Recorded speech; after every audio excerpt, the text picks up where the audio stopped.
July of 2023 marks 55 years since the publication of Pope St. Paul VI's final encyclical, Humanae Vitae, of Human Life, from 1968. In it, Pope Paul VI upheld Catholic teaching on protecting the right to life.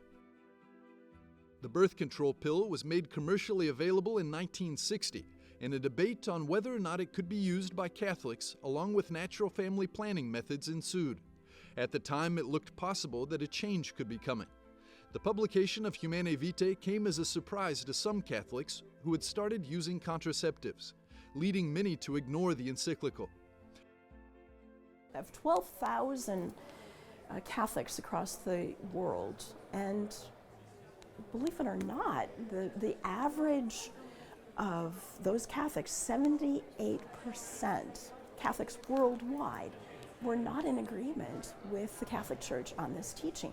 You know, when I started research on these topics, I started in feminism before I did sexual ethics. It didn't occur to me that it could really go to where we are today. The words of Humanae Vitae go beyond birth control and speak to what it means to love generously and to be human, which is at the heart of current debates on transhumanism and artificial procreation. And it was prophesied not just by Paul VI, but by some of these feminists who talked about the need for women to be freed of procreation. So we are going to have a society where we're creating children without women. And I mean, that kind of a bizarre doctrine, nobody took seriously. Here we are, 20 years later, and that's exactly what's happening. It amazes me, and I see more and more the prophetic quality of Humanae Vitae and the need to join that voice, prophetism, to speak to our contemporaries who are looking for anchors. They're looking for something to speak of truth, to give them a point of anchorage.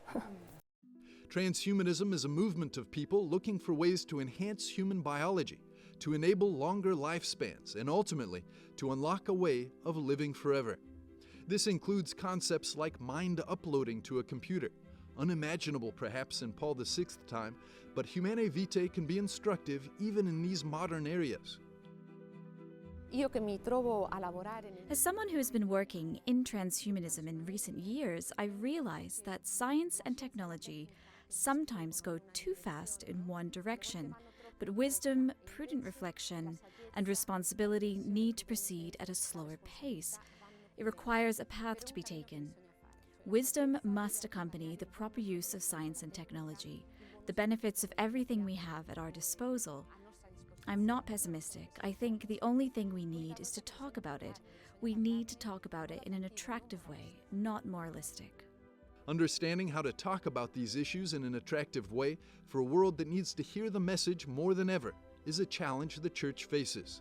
The first obstacle is dealing with misunderstandings about what the encyclical actually says.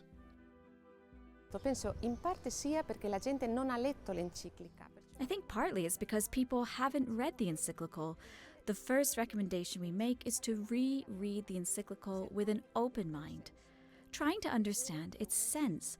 It is true, the encyclical was already prophetic in its time, and now 55 years later, the issues it raised are still prevalent. The contraceptive and abortive mentality, the promotion of promiscuity, and so on, have increased in these decades. Therefore, I believe that at this moment, it is even more necessary than before to reread it. Opening oneself up to the wisdom of Humanae Vitae doesn't mean closing oneself off to advances in medical knowledge or advancements in methods of family planning or understanding fertility cycles. Well, and you know, today, if ever there was a time when it is not difficult, I mean, to follow this teaching, we have medical means that are incredible. You can check your hormones, by, just dipping your urine into, a little cup, and you can see whether you're fertile or not. There's amazing means at our disposition, but that information is not getting out to young couples. So we need doctors, we need medical personnel.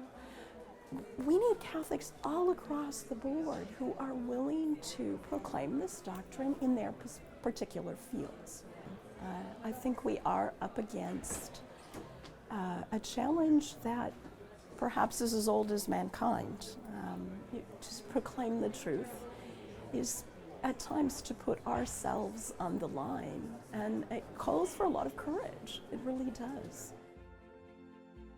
On the 55th anniversary of Humanae Vitae, it's worth spending time in prayer and reflection with this critical document, deepening our Christian witness and understanding of its universal message and how it's more relevant than ever, over half a century later.